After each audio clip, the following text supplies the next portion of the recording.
The international media is buzzing with haunting stories of India's COVID crisis.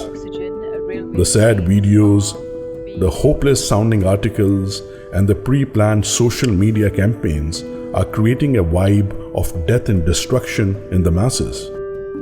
The government and India in general is being actively framed as a failing third world system. The government ignored their warning. Contrast this with 2020, when the US and Europe, despite their sparse population and robust infrastructure, struggled just like us. But how did the narrative go?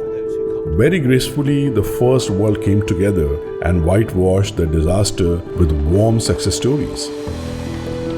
Today, hundreds of thousands of recoveries are happening every day.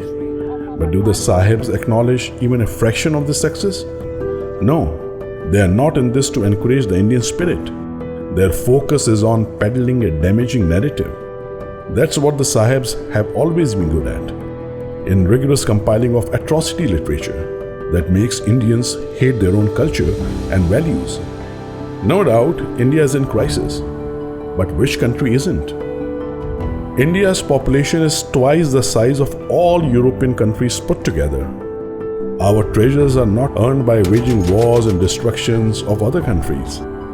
No wonder we are struggling. But maybe that's why we are not hypocrites. India still has got a soul and purity to it. India's iconic response to this crisis has got to the nerves of the Sahibs. In response, they are coordinating on an unprecedented scale, leaving no stone unturned in making the most out of the crisis of our country. Honestly, never seen anything quite like it.